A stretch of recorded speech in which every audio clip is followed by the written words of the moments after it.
All right. Good morning. Good to see everyone.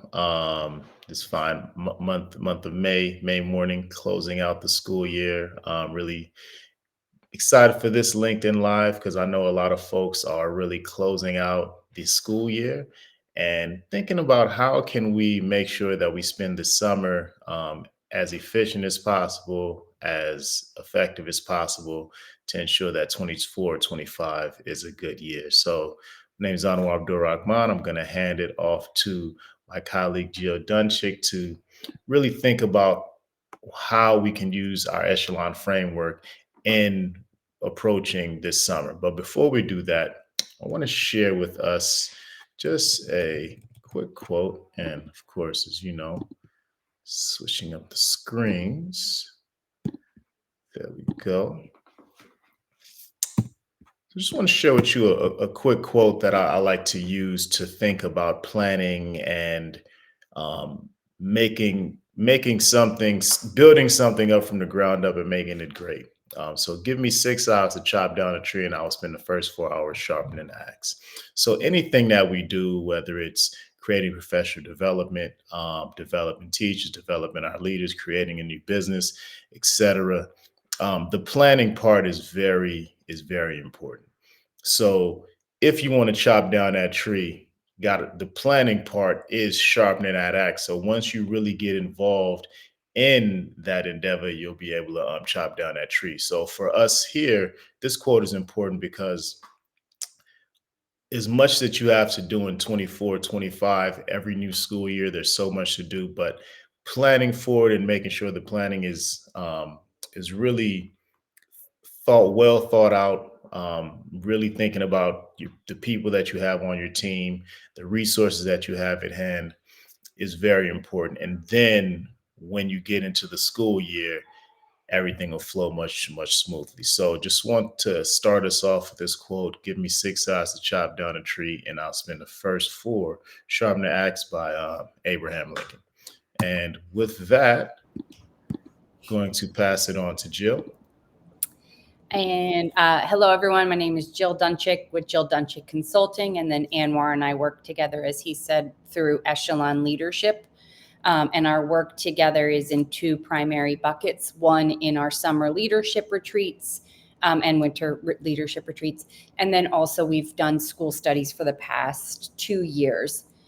We are heading into our third summer doing leadership retreats where we use our Echelon Bird framework as a way to identify strengths and strengths of individual team members, as well as areas in which team members want to expand themselves. And before I frame our training today with the framework, I just wanted to say I was in a school in late April in New York working with a leader. And one of the team members had completed the Echelon leadership retreat and saw me and went up to the leader I was working with and was like, "I am a crow through and through. These are the strengths that I bring to any team, and I am continuing to work on my eagle eye."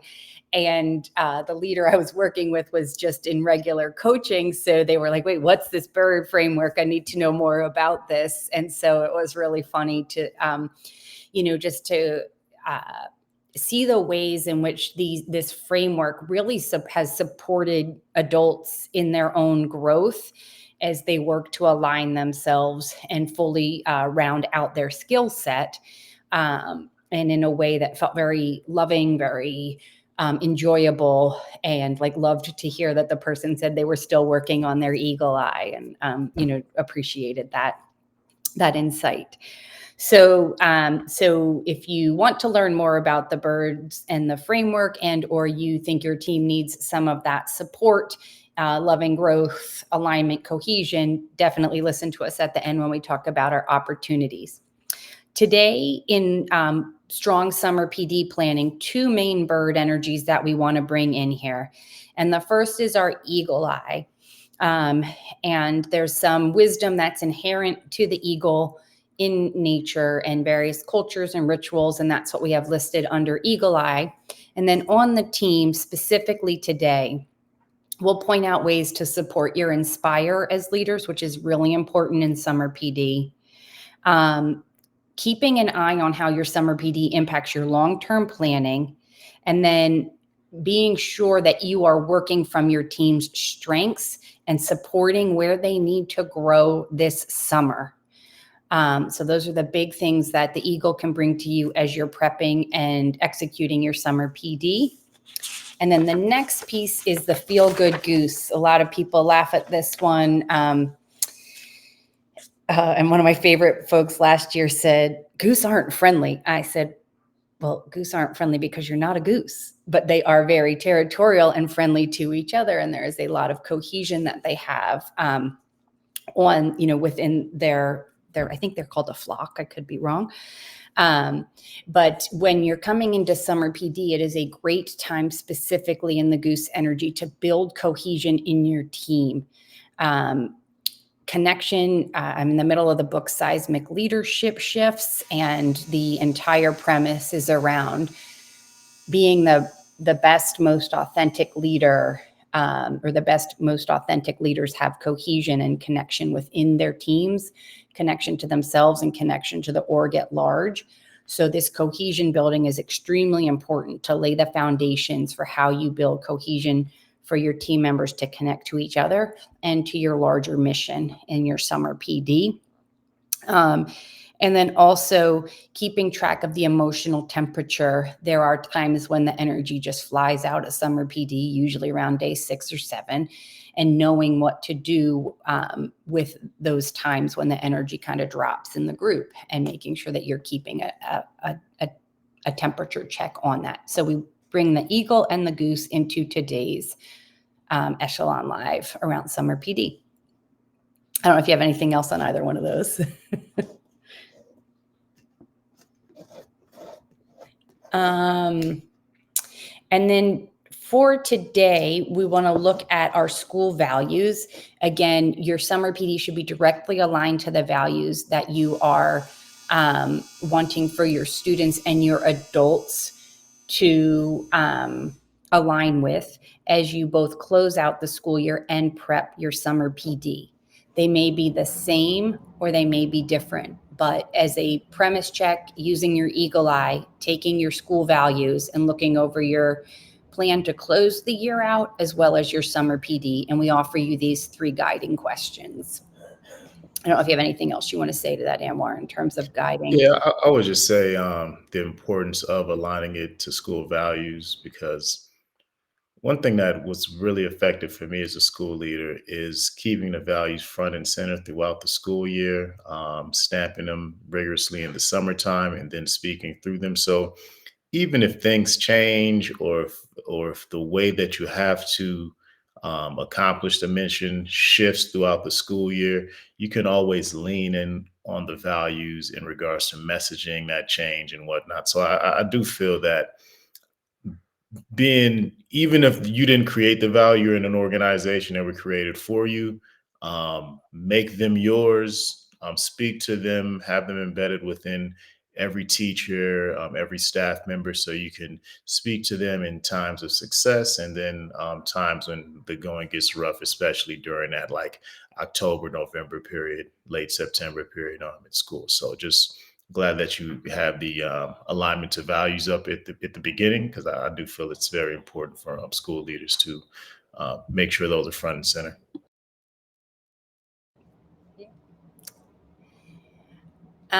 And the 2 values that I like to bring into closing out the school year, for me, are 2 values that I align with are the intentionality, the value of intentionality, and then also the value of compassion.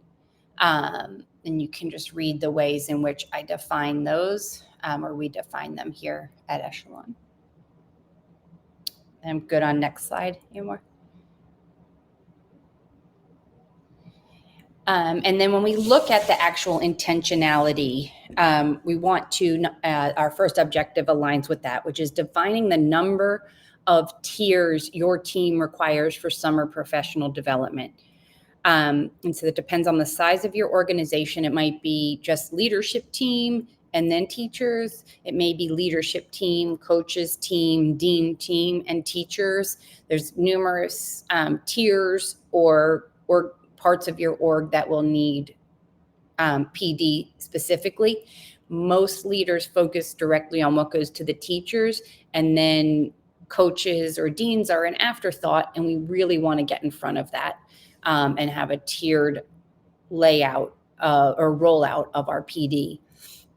The second objective is to familiarize yourself with tools for each tier of your summer professional development.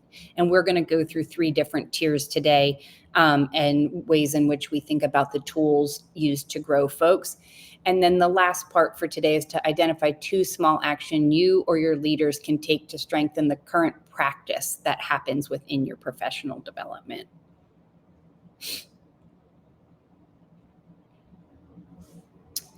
So tier 1 would be what we call for our coaches or instructional leaders. The training of the coaches and the instructional leaders, we like to say design and facilitate PD. One of the tools that we'll share with you is our consistency tool for executive and principal leaders. And then defining lesson preparation, determine some tools to determine proficiency within curriculum. Most schools are really great at requiring their teachers to do some form of IPP or exemplar creation. But then when we go and do some examinations across their coaches team, there's actually not a similar or a rubric or a similar way of providing feedback to the IPP. And so that's a tool that we've created and we'll share with you.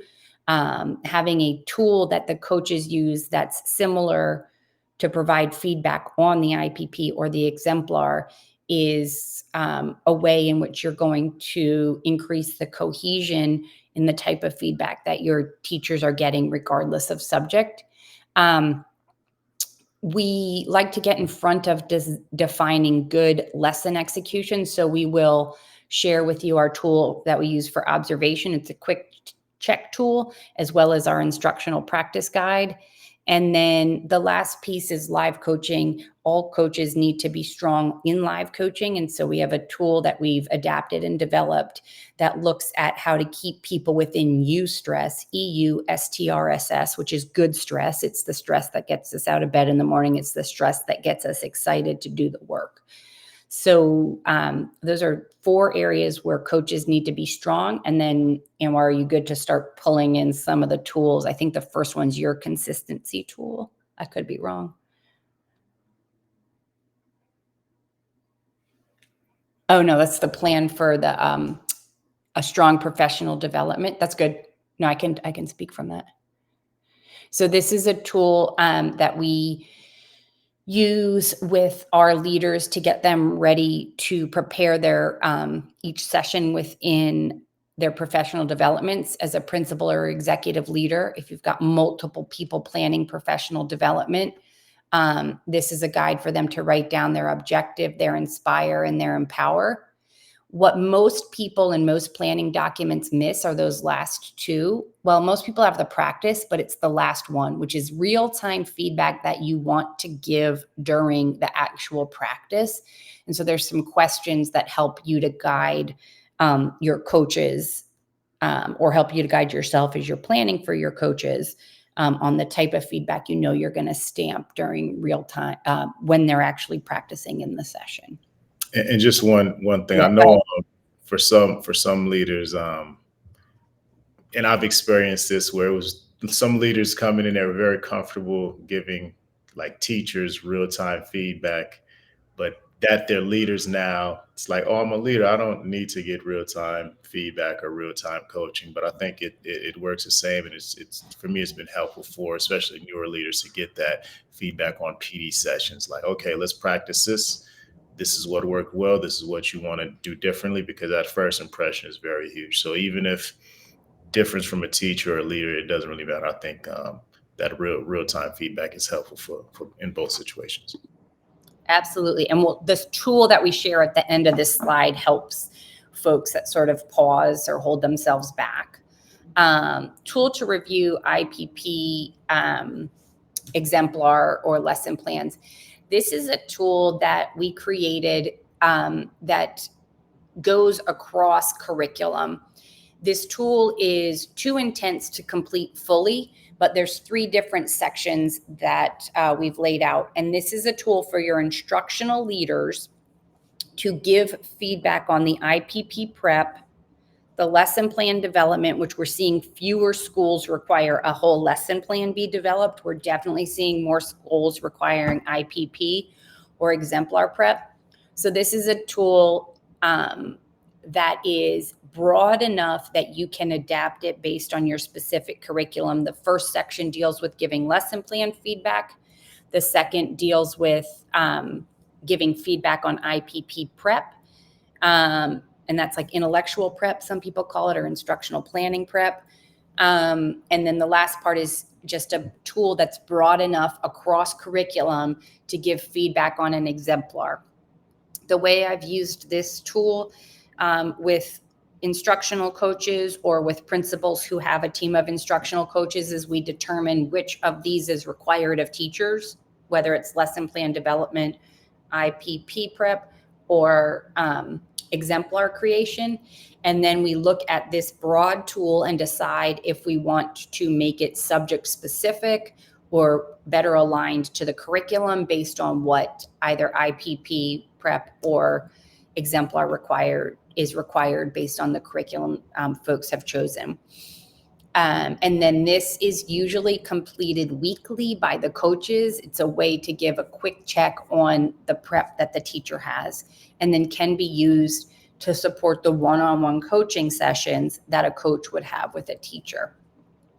This tool, you would, like I said in the beginning, you wouldn't fill out all 3 of these boxes. It would be all 3 of these templates. It would be redundant, but it is a starting point if you don't have consistency in the way your coaches are giving feedback to your teachers on how they're planning. And Yeah, and just go ahead. just Go ahead. one thing to add on this one. Like, so say if you're a principal and maybe the previous year you focused on intellectual prep and that's solid. Okay, now I could focus on this exemplar piece to give quality feedback and align across the team. So our expectation for exemplar work is the same. Or maybe you want to re-up on intellectual prep. You could use this one here that's on the screen, say, all right. And the great thing I like about this tool is that it'll help everyone's feedback be aligned. Really important for newer leadership teams or new leaders in a building that are trying to gain trust with the community. Being consistent across the board, I think, is real helpful. So, really, really, really appreciate this tool.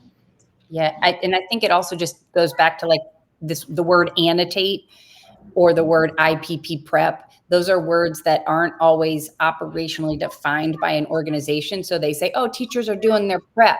But if you look at the rubric, it's like, okay, prep is I've highlighted this. Prep is I've put 4 different questions using either the 4-tier charts blanking, but either using Bloom's taxonomy or the knowledge wheel. It's got the 4 tiers. California schools, I think, use it. I'm blanking on, I can see the visual, typical Jill. But it brings a level of operationally defining what needs to happen for IPP prep.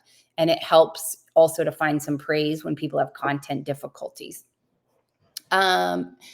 The next 2 tools, I'm okay to skip the observation tool. We've shared that in several other LinkedIn Lives. And for the interest of time, I'm going to just skip that. But if you need an observation tool, please reach out. We'd be happy to provide that one to you. I think the instructional practice guide, that's you, I think, Anwar.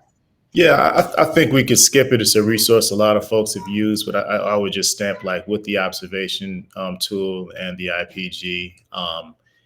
Those are things that would help to create a great walkthrough rubric, right? Yeah. Or walkthrough tool that you want to use at the beginning of the school year. We worked with a school last year that we worked to help them develop a walkthrough tool, and it really had a huge impact on their work in 2020, 23, 24. So these are good lesson executions, but again, use these to be aligned as a team as opposed to being in silos. In the summer is a great time to make that happen. Yep. And then I do want to just quickly pull up that mindset approach to distress, eustress, just because this is the tool that goes back to that real-time practice and real-time feedback. if you can scroll to side 2, this is just the framework that I use across the board when working with folks, working with adults in leadership. Anytime we're coaching people, live coaching, one-on-one meetings, professional development, our goal is to kind of keep the pressure and the performance within the zone of optimal development. And being aware when we're working with adults, if we are stressing people out on the strain side, which most of us are familiar with what that looks like a little bit more frantic, which is the far right side of the scale. Most of us mistake this, what happens in that far left side of the scale, which is the bore out, where that's actually a sign of distress, but it's much more internal. And oftentimes I'll see leaders kind of keep pushing when someone has gone into sort of a shutdown or a bore out. And actually what needs to happen is a little bit of leader modulating and paying attention to what's happening to the folks or person that they're working with, because they're actually in an underwhelm / overwhelm and have shut down. And so we always want to try to keep them in that zone, that ideal zone of development. And then this is just a great resource that kind of talks through some different ways on the first page, specifically when we're going into classrooms, but it can be aligned with when we are in a professional development setting, different ways in which we can interject and real-time coach to make the room or the practice that's happening stronger. I don't really have anything else on that tool, Anwar, unless you do. Yeah, I always appreciate when you share this tool, and also I use it in my work with leaders as well. But the big one that I do want to point out that we might not pay attention to is the bore out, right? We know burnout, like we know we want to have folks at a good level of stress, but I always think of the situation where I had a teacher who they didn't have that much work to do. It was a staff member. And they didn't have that much work to do. And what I saw from their office was a lot of conversations with other teachers, complaining, wasting time, really not satisfied in their job because there just wasn't that much to do. I saw a lot of potential in in that staff member, encourage her to become a teacher and put a lot more work on her plate. Now she's a leader in the school building that I was at before. So I think like really maximizing everybody on your staff and doing your best to like push them and challenge them in that, in the right enough stress or stress as Jill has explained before, is important because there's a lot of people that might be there with bore out, but we gotta, get them working a little bit more. So Yeah. that's it. I just think of this one teacher every time I see that bore out piece. Yeah, and that always kicks up. You can change the slide, but that always kicks up for me the law of conservation of energy. Like energy can be neither destroyed nor created, only transformed. And the Yes. strongest leaders can see. You use the word potential, but we can see that potential energy within a person. And the more we can bring that energy into the group energy and build the cohesion in the group, the more the strength of the group, the more, if you wouldn't have worked with that person, that energy would have festered and would have continued to be against the group's cohesion. So it's really seeing, going back to that eagle eye, knowing the strengths, knowing this person could handle more, and making sure that we're using their energy in a way that feels good to them and aligns with where we want the group to go. Right. Because I could have easily been like, oh, they're not a good worker. They're being a negative Yep. person on staff. We need to find someone new. But no, it was more of like, oh wow, okay, they're just bored. I got work Yeah. for them. I love that stuff. I have the chills. Like that's the stuff I love. Okay. Tier 2 is teachers and team members. And this is where most of you all are strong. This is where when you do summer PD, this is the level where most of the leaders we work with, this is where y'all start. And you're like, yes, what I do for my teachers and staff, like I'm ready on this piece. Some things that we've included here, and we'll put them in the resources for the live. Based on time, we may or may not share them, but I'm going to pass it over to you, Anwar, because I think these are mostly some of the resources that you've been developing with your folks. Yeah. So just real quick, three areas that go into planning and just the structure of PD, not necessarily the content, but to make sure that the experience is a positive experience for staff, especially if you have a very lengthy professional development. Some folks have a couple of days, some folks have a few weeks.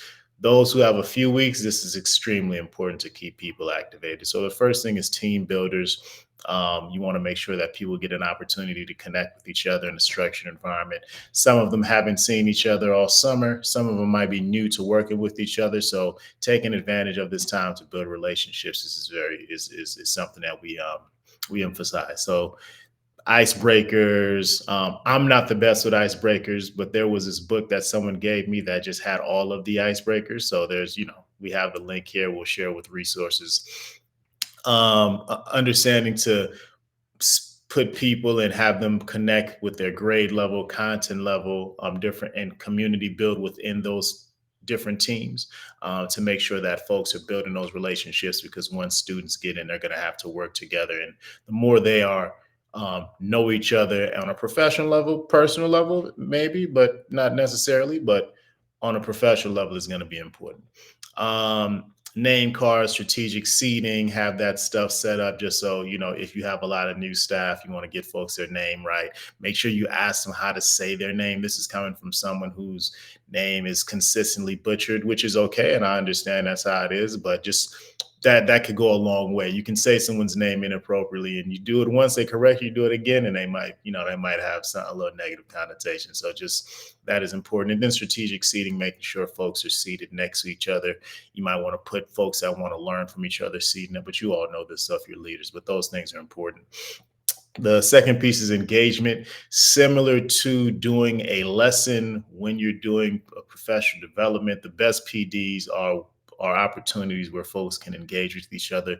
The last thing you want is someone speaking directly to folks for 25, 30, 45 minutes, right? So that's why the practice we spoke about is also important, but these are a few resources that you can use to engage adults. They're all about engaging students, but hey, we're adults, we're teachers, we're students as well. It's professional development, we're a student in that seat. So these are just some different engagement strategies that you can use. Also, if they come from a particular curriculum that you're using, it'd be great to embed those engagement strategies as well, so teachers get to see how they work with the group. So you kind of, I guess, killing two birds with one stone. I don't know if that's a appropriate thing to That's say my, now. especially now it's Echelon. That's it's always one of my least favorites. Yeah, I don't want to kill any birds. Hey, I'm old school though, man. I'm working on it, but I am who I am. The next one is expectations, right? You want to make sure that the expectations are clear, and not only norms. Like norms are great, but they're kind of like a soft touch that some folks just throw in there because it's a thing to do. But just clear expectations on what you need. What's the expectation for technology? Can folks have their computers up? Can they not have their computers up? Can they have their phones up? Can they not have their phones up? It might feel a little bit uncomfortable stamping at the beginning that this is our expectation for technology, but it'll go a long way. You just don't want to be in week 2. This person has literally not been interested in what you've been saying and been on a computer all day. And then you get, the emotions get boiled up and then you come at them. So just clear that expectation first and foremost. Printer or not to print, decide, are you going to print materials? Are you going to do Google Force copies? This is a link on how we'll share this with you all, but you want to make a determination what you want to do, because if you're going back and forth, one leader wants to print, one leader wants to do Google, it does create some confusion for teachers. So just be very clear on when you're going to print things, when it's going to be a virtual document, etc. And I would also have some culminating work when possible during professional development. If you're doing a PD on engagement in the classroom, culminating work, someone should go in and create and implement that within an upcoming lesson and then share it with their coach. So just having that culminating work is really important. So you can just it really helps making the things that you do stick and give people real practice in a practical way. And with that, I went over those quickly, but we have all those resources and you can always rewind this if you get the YouTube link as well.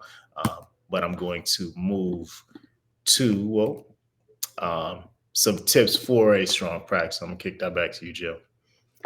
And just a reminder, and everything that was spoken about in the tiers of professional development One of the big things is connection. So how are you helping folks with skills connect more to themselves in the work? How are you helping them connect with the team? So a lot of the resources on the last piece were around connection. And then also connecting to themselves and making sure they're well prepared, and then connecting to the org at large. Part of the first resource we shared was making sure that you, as the planner of any professional development that you're going to execute, so you as the leader, your instructional leads, your culture leads, et cetera, when you're planning your sessions, you want to do practice. Like we said, most of y'all are good at that. You put it in there, but then you're not clear. This is where we see most of the fault, which is, what am I going to actually give positive or push feedback on? And it's, and we've listed out the type of feedback that grows adults and makes them stronger, and how you want to learn to bucket your live feedback or your pushes to folks in real time, specifically in professional development. So the first type of feedback that we want to give are presence pushes. Is people's tone right? Is their volume, air quotes, right? Are they pausing where they need to pause? Are they ending on a high note, making it sound like a question? Or do they need some feedback to end a sentence? I think it's called like a flat note. There, I went up on the end. I think it's called a flat note, which sounds a little bit stronger. So those are the types of pushes you want to give them. You want to be giving them nonverbal feedback as they're going. They're on point. Keep going. When you start to get into content practice, so you're having teachers get up to practice like giving a math meeting, you want to make sure you give feedback on the content. Are they presenting the content correctly? Again, go back to your presence pushes: tone, volume, pauses, cadence, pace, high note ending, low note ending. And the push is to be precise. If you say something's good, break it down. What's good? Is it the way was it the volume? Was it the tone? And then set the tone for high expectations. Make sure you follow up and provide support. So if you're giving feedback on volume and someone's struggling with it, jump in and do a model and stamp it. I'm going to model volume. I'm going to model tone. I'm going to model tone with pauses. Tell me why it's stronger or not. So be ready to have high expectations, get the execution you want, and if you need to, jump in and model and stamp it. So just some quick reminders. This is the type of feedback around presence, content, and setting the tone that you're giving to folks. Anything you want to add on that one, Anwar? Yeah, just quickly, I would say as a leader, one thing that you also want to do is, if you can identify the areas that you want to focus on when giving feedback or during practice, make sure that you deliver a PD or a section of PD that you're going to do to get that same feedback from your staff, right? Because it'll just include and just create more buy-in, right? Because there's, like, for example, I was thinking when Jill mentioned tone.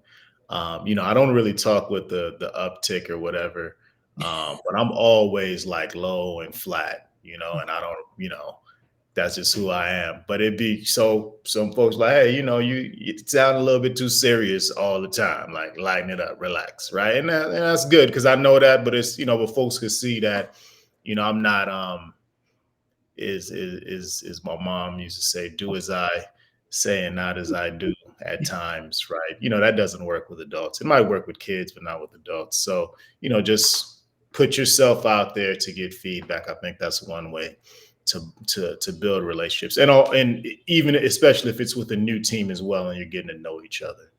Do that so folks know that you're vulnerable as well. But that's it, Jill. And then like to close this out, close out our session with this quote: quality requires your presence. It's one thing, we are mid-May, we are doing a LinkedIn Live on planning your professional development. The back end needs to happen. It needs to be clear what's happening day by day, hour by hour, who's responsible for what.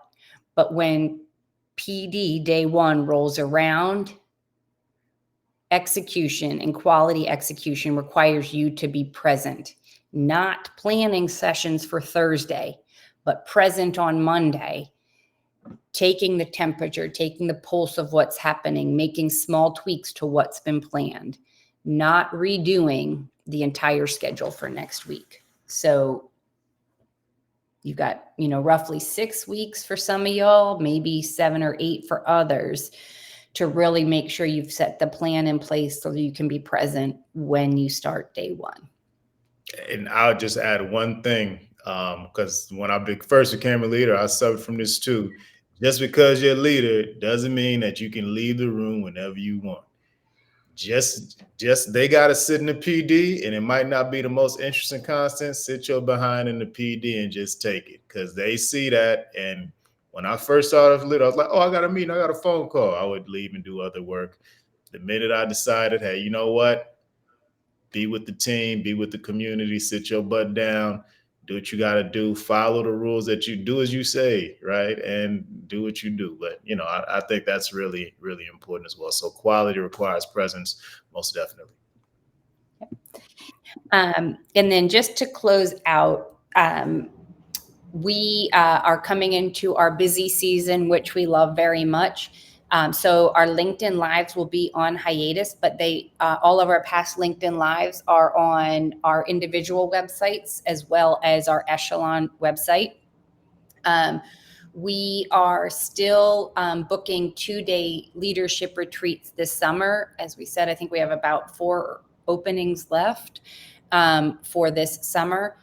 And then coming into the school year, folks wanting leadership training, I'm launching I think 7th impact cohort with the Leaders We Need scholarship, which is due by July 1. So if you have leaders on your team that want some strategic training, impact cohort is definitely application open and accepting applications for the July launch. And then Anwar, if you want to speak to the last bullet point. Yeah, looking for a couple of partners on the West Coast, preferably for any instructional PD or coaching for the 24-25 school year. Feel free to reach out anywhere if you want to hop on a call to discuss how I can support. We can support the work that you do. That'd be great. Yeah, that's pretty much it, Jim. All right, y'all. We will stay tuned. We will see you all again in September. Be safe and stay warm. Stay cool this summer. Take care.